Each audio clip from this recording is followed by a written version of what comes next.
So here's a question nobody asks. What do you do when one of your oldest friends is Toomas Hendrik Ilves, the former president of Estonia, a European Union nation? I'll tell you what you do. You call him. A lot. My name's Andy Valver. I'm a comedian, American-born, now living in Europe because, well, if you could, wouldn't you?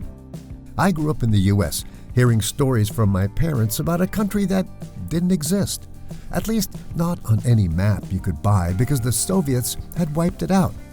I only had one buddy who understood, Toomas. His parents were also Estonian, also refugees, and Toomas and I grew up sharing the same traditions, same weird Estonian Saturday school, and same conviction that America and Europe were family. And for most of our lives, they were. The alliance held until it didn't. Right now, the relationship that defined the free world for 80 years is coming apart, and Europe is scrambling to figure out who it is and what comes next. Toomas and I talk about this stuff, and it seems selfish to keep these conversations to myself. So here it is, the Continental Rift, with former Estonian President Toomas Hendrik Ilves and me, Andy Valver. Serious politics, questionable hosts. Hey, Toomas, how are you? Rather well, I would say. Good. I love the flags. That is so cool. Well, I'm just in my office. I mean, the problem is I haven't been here in a while. EU flag and the Estonian flag and the NATO flag. So it's July 2nd. Welcome to the Continental Rift. Here's a few items that we're going to be covering on this week's show. Putin's great escape. We're also going to have you a NATO primer for the summit in Ankara. Question is, will Trump even show up? Then we have Ireland, which is going to take over the chair of the EU Presidency. And finally, we're going to look at the Balkans and the Great Grift. Anyway, one of the things we're going to cover, of course, is this week, America celebrates its 250th birthday. Donald Trump celebrates Donald Trump. And EU celebrates the annual festival of pretending someone else will pay for its defense. But Putin's yacht was seen leaving the Baltic. Is he doing a runner? What's the story? Well, he's, believe it or not, he's going to Turkey. Or rather, he is not going. His yacht is going to Turkey. We're not going to touch much about Russia today, but it does look rather odd in that at the same time, his multi-million-dollar yacht is getting the hell out of town. There's a news item that came out yesterday that the Russians are asking countries along its southern borders to close their borders. They've already stopped train traffic to Finland, Estonia, Latvia, Lithuania. But there wasn't a lot of traffic on that Russia-Finland run anyway. There wasn't, but they just closed it off. Wow. Well, the weird thing is they went to to Kazakhstan and apparently also Georgia and Azerbaijan, said, look, we'd like you to close the borders down. So we're not going to close them down, but you guys close them for whatever reason, security, sanitation, whatever. But anyway, so Putin's leaving and the Russians want to keep everyone else in, or at least Putin's yacht's leaving. And the other point, of course, is for some reason why it's going to Turkey, where it'll probably reach next week, the same time that NATO convenes there. Who knows? I would actually do a check of what's in that ship. One of the things that I read is that the yacht is covered with netting. So the military can't protect all the refineries, but apparently somebody made sure the yacht got the netting. Well, certainly not Putin's hair.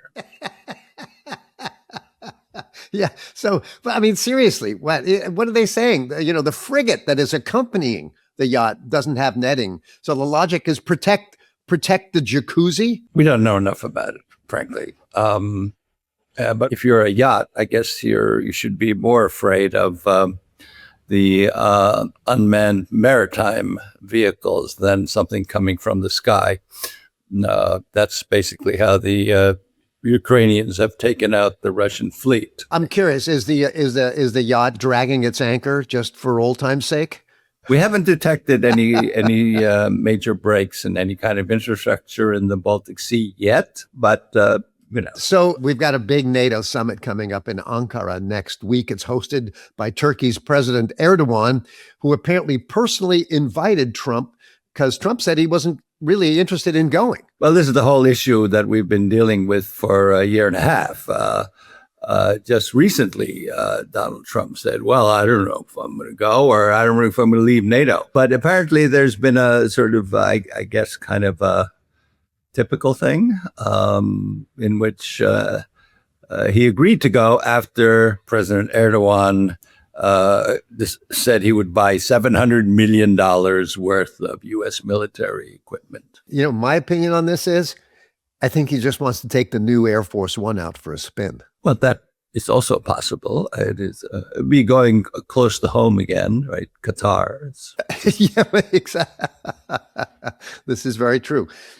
So, is this NATO summit important? Well, even its taking place is important, since we have been asking whether or not NATO will continue to exist, at least with the U.S. As a member of it. So that President Trump is showing up is a good sign. We talked about the G7 meeting. That was largely a lead up to this, where everyone was hoping they could butter up the U.S. president so he would actually show up for the summit in Ankara. So right ahead of the NATO summit in Ankara, the U.S. has removed a key general. Yes. General Donahoe was is actually considered one of the best generals the U.S. has had in a long, long time.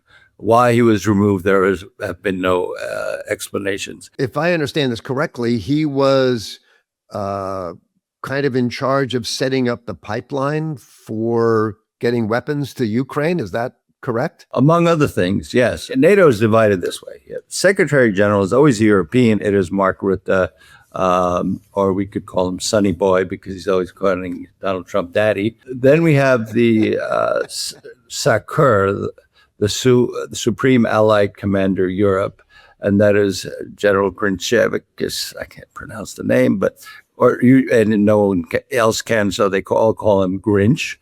And he is is a U.S. general who is in charge of all military matters related to NATO. Then there is General Donahoe. What puzzles everyone is why he was summarily dismissed, though officially he resigned, but there was no reason for him to resign. Well, I think, my personal take on that is that the GRU got a message to Melania to tell Donald that this guy's got to go because he's a real problem. I don't like paranoid theories. I do. I think they're lots of fun. America thrives on them. True, but we're Northern Europeans here. Oh, that's right. I'm sorry. I keep forgetting. Yeah, we're a little more balanced than that. Or skeptical. But anyway, so we are looking forward to this summit next week. And that is considered a make or break summit for NATO because unlike earlier summits, it's a question of will there be a NATO after next week? I am pretty sure there will be, but nonetheless, NATO has changed dramatically in the past year, largely due to the United States, but also due to the war in Ukraine, where there has been a considerable increase in defense spending on the part of the European allies, and a lot of thinking about, well, how do we run our own defense? So, curious question. Rutte, will he stay on as Secretary General of NATO? He's got a 5-year term, so he will be. Oh, okay. Yeah, I just read that the Keir Starmer's let it be known that he would like to be the next Secretary General. Well, it's a little early for that, I would say. Does he have military experience? Well, generally, Secretary Generals don't have military experience. You have to emphasize the secretary part of Secretary General. You're the main secretary. So it's administrative. Well, it's administrative, but also you have to basically figure out how to do things that the NATO members want. This has been a problem with Rutte because he's gone off in a rather sycophantic way. It's not his place to make political decisions on how to do things. He's supposed to represent the desires of the North Atlantic Council, the 31 members of the alliance. Do they like Rutte? I mean, I thought he was fairly well liked until he became the sycophant. Well, I mean, first of all, you have to be liked by the U.S. in order to be in the running. I would say he's not really popular at the moment. Well, he has a 5-year term. I read something that you had sent out that there's talk about the U.S. Shifting from burden sharing to burden shifting. This is the terminology that apparently they're using. So when the Europeans take over their own defense responsibilities, the U.S. is going to offer a loyalty program. Kind of like the more you spend, the higher you go up on the list for pre-boarding or upgrades to business class. Well, as long as you don't get bumped. Yesterday, the U.S. ambassador to NATO suggested this new approach in that the more you pay, the more you play, which I guess is sort of in keeping with a lot of U.S. administration policies. I like that. It was subtle. It does make sense. I mean, if you're going to have countries like mine here, where we're spending a larger percentage of GDP on defense than even the U.S., then you should be treated differently from those members of NATO who are barely reaching the 2% minimum, which no longer is the minimum. The minimum is 3.5%. There are several neutrals in the European Union who are not members of NATO. Ireland, which we'll get to in a little while, Malta, Cyprus, Austria. None of them spend very much. And all of them kind of assume that, well, the other guys will come and help us if we get in trouble.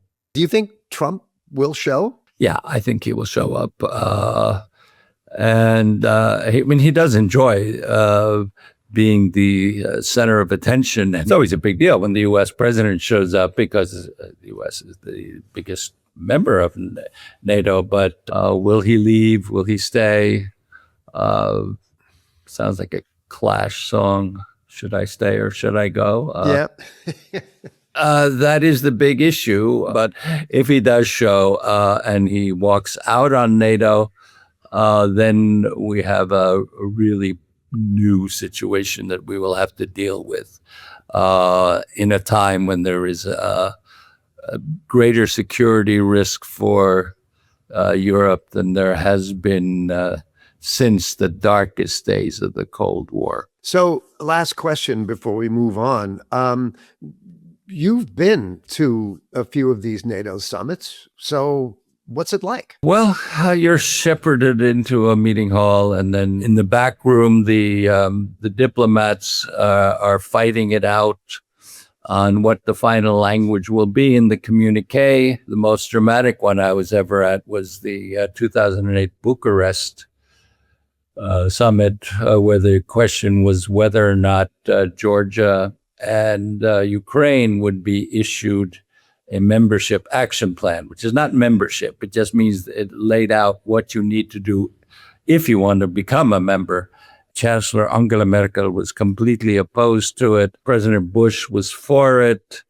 President Kaczynski of Poland was adamant and yelling at Chancellor Merkel about this, but she remained, because it's a consensus organization, you require unanimity, she remained firm. So they did not get that, and 3 months later, Russia invaded Georgia. I argued at the time that if you demonstrably do not give Georgia and Ukraine the kind of the beginning of something. It doesn't mean you get in, but the beginning of something, you're just going to green light to Russia that these countries are up for grabs, and I think I was right. You certainly were. So is there horse trading going on? I mean, do people, it's like, well, I want this, I'll give you this. I mean, that kind of stuff. It's basically arguments over language. I mean, the horse trading we'll see with the EU budget next year. That's where it really goes. But there is a little bit of that, yes, obviously. But really, it is trying to figure out how to say something that everyone agrees to. It's usually quite a circus. Got you. Okay. So our next topic is that Ireland is going to take over the chair of the EU presidency, which means that for the next 6 months, pints of Guinness will be half off, right? I don't know, in Ireland or all through Europe? All through Europe. Well, when we say presidency, just for our American listeners and probably a lot of our European listeners, that this is not an executive position. The presidency basically means your government is in charge of running all of the meetings that take place. And of course, the meetings that take place are covering all of the responsibilities of the European Union, so that ministers of trade will be meeting somewhere in Ireland. Ministers of health will be meeting somewhere. Will also be meeting.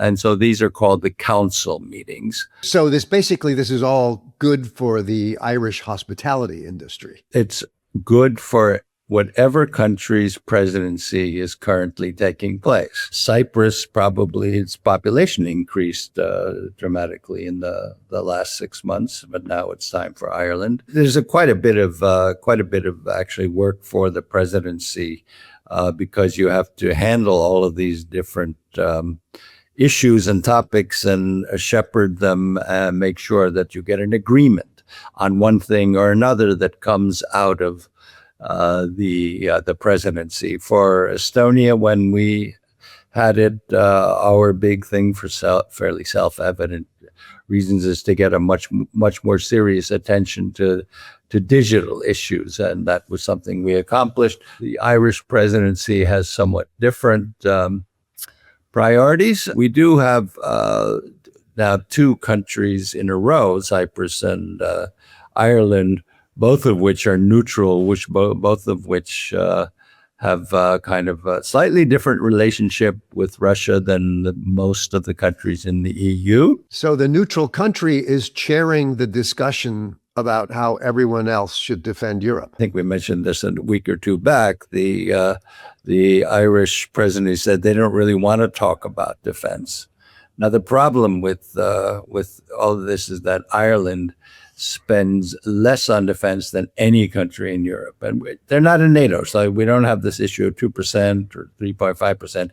But Ireland spends 0.2% of its GDP on defense. But on the other hand, Ireland has about 16% of the European coastline in the ocean there, and it is the site of where most transatlantic undersea cables go, and they are really not capable of defending their own territory. Especially ironic is that the Brits actually cover defense for them, and especially during their presidency, when clearly air defense, drone defense, all of those things is going to be crucial. So while the Irish have the chair of the EU presidency, they're going to continue to ship alumina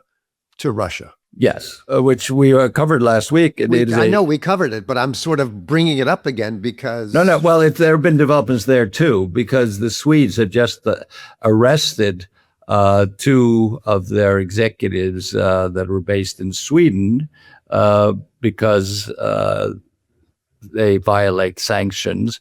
And Sweden has also asked that the European Union take up the issue of Ireland, which they will probably do during the Irish presidency in Ireland. How they're going to do that, I don't know. But in any case, that is an issue. Now, the other thing that we need to talk about with Ireland is their tax law. Now, taxes is kind of boring, I know, but in fact, they benefit a lot from... Well, they benefit a huge amount. Now, the problem, and this is going to turn into, this is not just Irish, this is going to be a big issue for EU-US relations.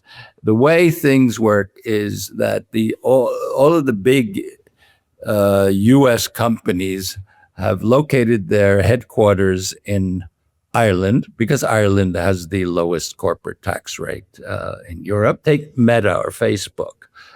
They make huge amounts of money in large countries such as Spain, France, Germany, etc. But the Germans, the French, and the Spanish or Italians don't tax Meta.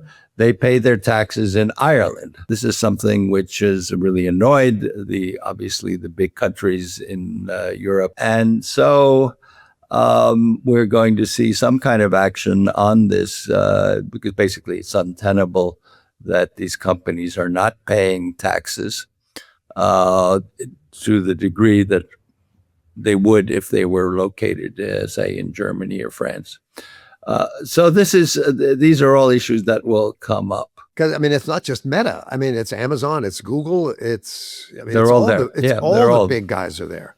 Well, you might want to ask why. Well, it's precisely because of the very, very low tax rates in Ireland. But if you think about, okay, the money is going all to Ireland for the money that they have made in Germany, France, Italy, and Spain. I mean, this also sort of bleeds into the French trying to get rid of Palantir and use one of their own or a European homegrown technology. This is, again, a symptom of a much larger issue, which is that the behavior of the Trump administration and the dominance of U.S. tech in all fields, but especially in defense, has made Europeans very nervous. The idea that the U.S., which does basically have all of the big and important tech companies, it could just shut things down. I mean, so the fear, a justified fear in Europe is that too great a dependence on U.S. technology could turn out to be a real security threat.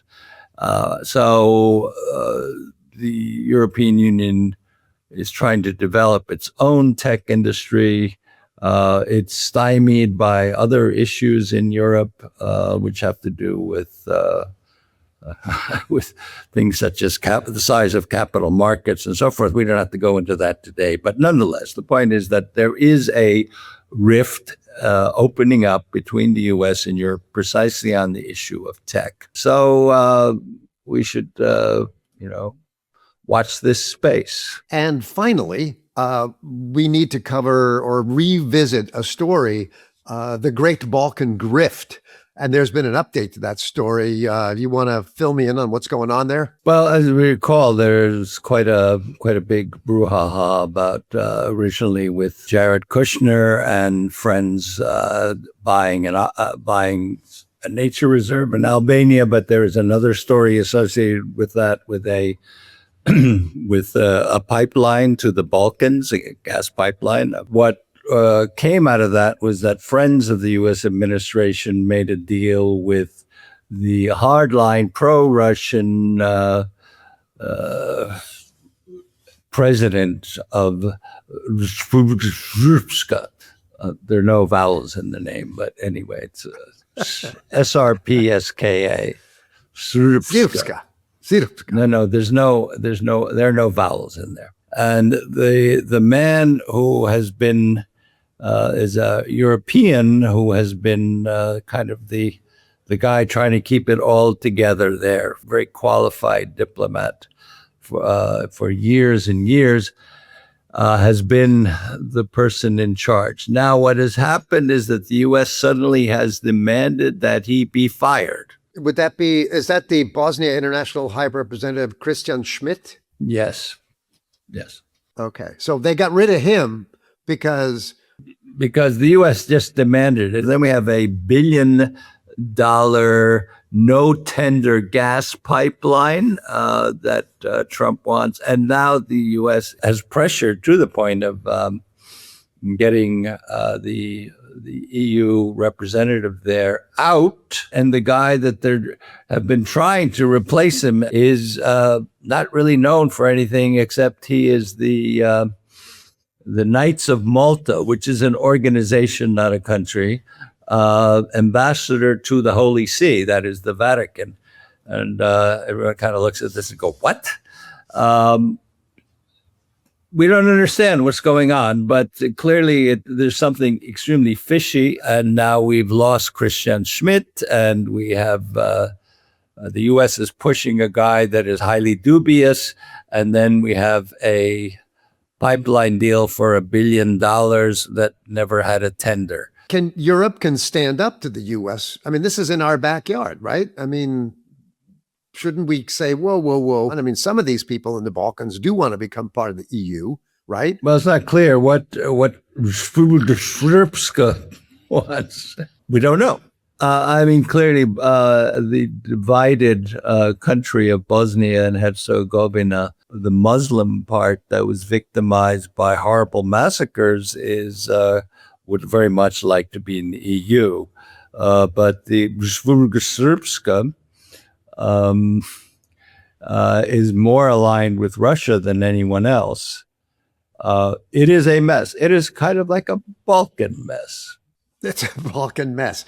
Well, we'll leave it at that. And we'll come back with the NATO Summit. We will come back with the NATO Summit. Oh, boy, that's going to be fun. It'll be interesting to see what happens. I'm actually really curious. And of course, we are celebrating, or the U.S. is celebrating its 250th anniversary this week. Happy birthday, America. Happy birthday, America. And in closing, I would point out that how this is very contemporary is that today the United States is demanding the Europeans pay more for their defense. Right. The American Revolution started off because the Brits had just finished a huge war, the 7 Years' War in the U.S., known as the French and Indian War, which cost an enormous amount of money. The UK was highly in debt, and the debt burden was carried only by the Brits through their taxes. And so when Americans recalled their American history lessons about no taxation without representation, the British Empire at the time was basically demanding that burden sharing, that sounds familiar. The 13 colonies pay their share for what was a war to defend them from the French. So with that happy note. Well, not that happy. So basically, Trump is auditioning to be King George III. We'll leave it at that. Anyway, this has been the Continental Rift. We'd like to thank you for watching. We know that your time is valuable. We will see you next week. Please consider subscribing or liking the Continental Rift. It helps those algorithms get the word out there. To support our work, you can find us at Buy Me a Coffee, or you can email rift@freshlens.film. Send us a note. Tell us what you think. The Continental Rift is hosted by Toomas Hendrik Ilves and me, Andy Valver. Our executive producer is Fred Casella. It's edited by Conan Roberts, with music by the Estonian folk fusion group Babel, and animation and brand design by Roland Seer. The Continental Rift is a Fresh Lens production. All rights are reserved. We'll see you again next week.